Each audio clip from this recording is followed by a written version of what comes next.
Guys Google ads के अंदर बहुत सारी सेटिंग्स होती हैं, बट बहुत सारी ऐसी सेटिंग्स हैं जिनका कोई मतलब नहीं है। मतलब अगर आप उन सेटिंग्स में कोई चेंज करते भी हैं ये सोच के कि अगर मैं ये चेंज करूंगा तो मेरी परफॉर्मेंस जो है वो इंप्रूव हो जाएगी, ऐसा कुछ नहीं होने वाला है। वो सेटिंग्स है वहां पर क्योंकि गूगल एड्स ने उन सेटिंग्स को दे रखा है, बट आप ये सोच रहे हैं कि मैं बहुत ज्यादा ट्विक करके कुछ परफॉर्मेंस बेसिस पर वहां से निकाल लाऊंगा, ऐसा नहीं होने वाला है। The first setting is ad rotation settings, optimize versus do not optimise.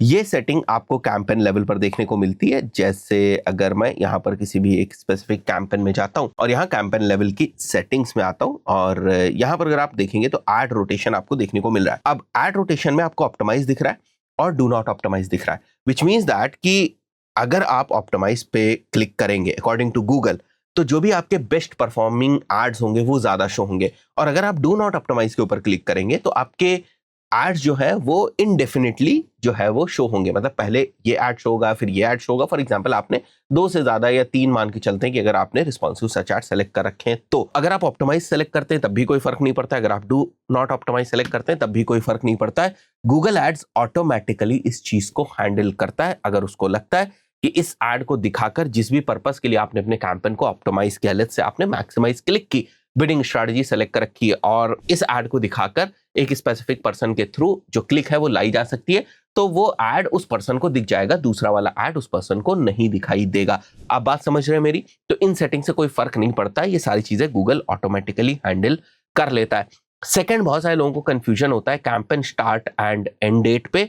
अगर आप ऑटोमेटेड तरीके से एंड डेट मेंशन करना चाहते हैं दैट्स ऑल्सो फाइन, बस उसमें आपको ये बेनिफिट मिल जाता है कि ठीक है मैनुअली आपको नहीं एंड करना है, बट इसका मतलब ये नहीं है कि अगर आप ऑटोमेटिकली कर रहे हैं तो कुछ ऑप्टिमाइजेशन में आपको फायदा मिलेगा, या अगर आप डेज ब्लॉक कर रहे हैं, टाइम ब्लॉक कर रहे हैं तो आपको कुछ ऑप्टिमाइजेशन में फायदा मिलेगा। ऐसा बिल्कुल नहीं होने वाला है। ये सेटिंग भी आपको कैंपेन लेवल पर ही देखने को मिल जाती है। जैसे मैं यहाँ पर दिखाता हूँ आपको, ये देखिए स्टार्ट एंड एंड डेट, तो आप चाहे तो यहाँ पर मेंशन कर सकते हैं, बट अगर मैंने एंड डेट यहाँ पर मेंशन नहीं करी और मैनुअली जाकर भी मैं इस कैंपेन को एंड करूंगा at any moment of time किसी भी डेट पर, तो भी कोई प्रॉब्लम नहीं होने वाली है।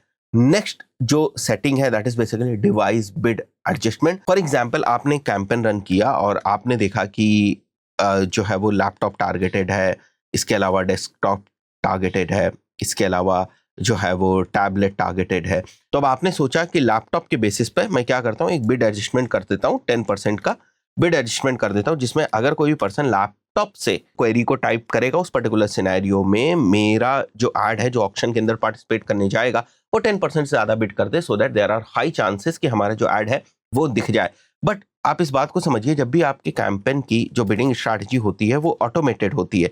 लेट्स से आपने बिडिंग स्ट्रैटेजी अपनी सेलेक्ट करके रखी हुई है मैक्सिमाइज कन्वर्जन्स या मैक्सिमाइज क्लिक्स भी मैं मेंशन कर देता हूं, तो उस पर्टिकुलर सिनेरियो में जो भी आपके कैंपेन की बिडिंग स्ट्रैटेजी है उसके बेसिस पर अगर इस वाले बिडिंग एडजस्टमेंट को ओवरराइट भी करना पड़ा तो वो कर देगा सिस्टम। फॉर एग्जांपल एक पर्सन डेस्कटॉप से आता है और आपने बिडिंग स्ट्रैटेजी सेलेक्ट कर रखी है maximize conversion, and there are high chances कि वो पर्सन आपके लैंडिंग पेज के ऊपर जाकर कन्वर्जन जो है वो कर दे।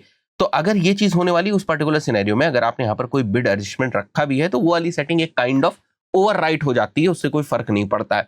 तो इन एडजस्टमेंट से बहुत ज्यादा फर्क नहीं पड़ता है। जब आप मैनुअल सीपीसी वगैरह जैसे बिडिंग स्ट्रैटेजी को लेकर चलते हैं उस पर्टिकुलर सिनेरियो में थोड़ा सा डिफरेंस जो है वो इससे आता है। या फिर अगर आप केवल और केवल लैपटॉप पे या डेस्कटॉप पे या टैबलेट के ऊपर काम कर रहे हैं, फॉर एग्जांपल आप अगर चाहें तो टैबलेट को पूरी तरीके से एलिमिनेट कर सकते हैं अपनी इन्वेंट्री से, या desktop and laptop are the same thing. मैं यहाँ मोबाइल मेंशन कर देता हूं, तो फॉर एग्जांपल अगर आप मोबाइल को 100% एलिमिनेट करना चाहते हैं that you can basically do. Fourth is campaign and account optimization score. अब इस चीज के बारे में बहुत सारे लोगों को नहीं पता होता है कि जो भी आपका कैंपेन होता है अगर उसमें आप ध्यान से देखेंगे तो यहाँ पर जो है वो एक आपको ऑप्टिमाइजेशन स्कोर जो है वो दिखाई देता है। जैसे ये देख रहे हैं आप, इस कैंपेन का ऑप्टिमाइजेशन स्कोर है, इस कैंपेन का ऑप्टिमाइजेशन स्कोर ये है। और अगर आपको ये लगता है कि इस ऑप्टिमाइजेशन स्कोर के बेसिस पर मेरा जो कैंपेन है वो ऑप्टिमाइज नहीं है, फॉर एग्जांपल इस कैंपेन का ऑप्टिमाइजेशन स्कोर 50% है, अब आपको लगेगा अरे मेरा कैंपेन तो ऑप्टिमाइज नहीं, इसका मतलब ये परफॉर्म नहीं कर रहा होगा। इस बात को आप समझिए, ऑप्टिमाइजेशन स्कोर 50% का मतलब ये है कि जो भी रिकमेंडेशन गूगल एड्स आपको प्रोवाइड कर रहा है on the basis of those recommendations आपने अपने गूगल एड्स में चेंजेस किए हैं या नहीं किए। अगर आपने उन रिकमेंडेशंस के बेसिस पर गूगल एड्स के अंदर चेंजेस नहीं किए होंगे तो उस स्पेसिफिक कैंपेन का जो ऑप्टिमाइजेशन स्कोर है वो घटता चला जाएगा। तो अगर आप रिकमेंडेशंस को सीरियसली नहीं ले रहे हैं, मतलब जैसे मैं यहाँ पर अगर क्लिक करता हूँ तो आप देखो मैं सीधे सीधे रिकमेंडेशंस में आ गया। अब यहाँ पर आपको बहुत सारी डिफरेंट रिकमेंडेशंस जो है वो देखने को मिल रही हैं। अब आपने इन रिकमेंडेशंस पे कोई इंटरेक्शन नहीं किया हुआ है, इसलिए वहां पर आपको ऑप्टिमाइजेशन स्कोर जो है वो कम का जो है वो दिख रहा था। 50% का आपको ऑप्टिमाइजेशन स्कोर जो है दिख रहा था। बट फॉर एग्जाम्पल यहाँ पर जो रिकमेंडेशन है, अगर मैं इसको डिसमिस कर दूं तो आप देखो ये मेरा जो ऑप्टिमाइजेशन स्कोर है वो बढ़ रहा है। तो ऑप्टिमाइजेशन स्कोर का बढ़ना केवल इस बात पे डिपेंड नहीं करता है कि आप रिकमेंडेशंस को अप्लाई कर दें, वो इस बात पे भी डिपेंड करता है कि अगर आपको रिकमेंडेशन ठीक नहीं लग रही है, ठीक है मैं डिसमिस कर देता हूं। जैसे मैं डिसमिस करूंगा आप देखोगे मेरा ऑप्टिमाइजेशन स्कोर जो है बढ़ रहा है।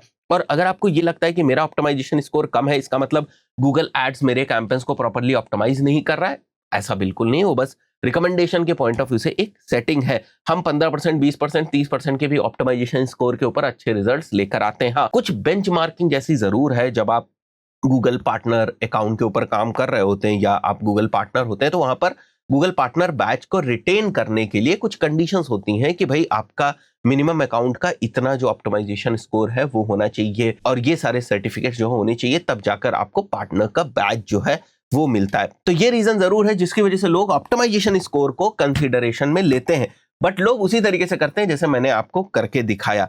Next is ad customizers. तो जब भी आप ऐड कॉपी लिखने जाएंगे, यहां पर देखें आपको डिफरेंट ऑप्शंस मिलते हैं।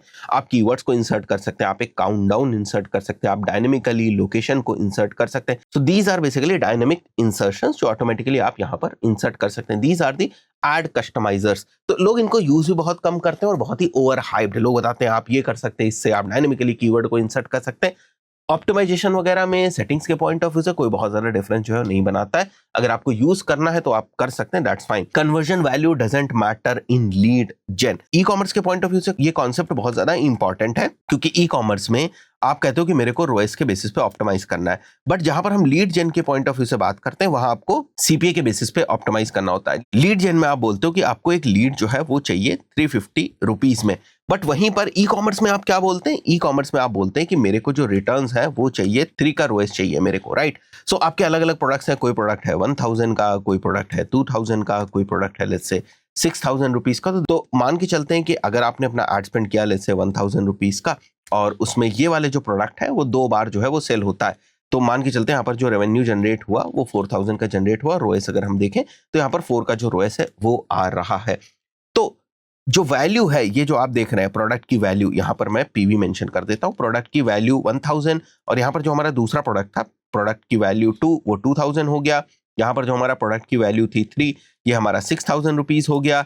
ये हो गया हमारा एड स्पेंड, ये हो गया हमारा रेवेन्यू, ओके, ये हो गया हमारा रेवेन्यू, ये हो गया हमारा रोएस। तो जब भी आप e commerce based ads run करते हैं वहां पर ये वैल्यू मायने रखती है। यहां पर ये वैल्यू मायने नहीं रख रही है कि मेरे को लीड जो है वो 350 रुपए में चाहिए, because every lead is same for you basically. So आप ये टारगेट कर रहे हो कि लीड मेरे को लैंडिंग पेज के ऊपर 350 रुपए में जो है वो चाहिए होगी। तो कन्वर्जन वैल्यू उतनी ज्यादा मायने नहीं रखता है जब आप लीड जनरेशन बेस्ड कैंपेन्स को रन कर रहे होते हैं। और जब भी आप लीड जेन में कन्वर्जन को सेटअप करने जाएंगे, कन्वर्जन वैल्यू का आपको ऑप्शन मिलेगा कि एक लीड आपको कितने की वैल्यू जो है वो प्रोवाइड कर रही है, बट मेजर केसेस में लोग लीड को कोई वैल्यू जो है वो असाइन नहीं करते। Now next is ad strength is not important. तो many of the times you must have seen this ad strength bar over here which says average as of now, but आपको क्या लगता है कि अगर ये एवरेज है तो ये अच्छा परफॉर्म नहीं करेगा? It's not like that. इनका एड स्ट्रेंथ का मतलब ये है कि ये थोड़ा सा फ्लेक्सिबल होना चाहिए, मतलब आप बहुत कंट्रोल मत रखें एड्स के ऊपर। That is basically the meaning of ad strength over here. So for example, अगर आपको ये लगता है कि मेरे कंट्रोल रखने से एड्स ज्यादा अच्छा परफॉर्म करेंगे, so then you may ignore this ad strength वाला part. It is nothing to do with the optimization and all.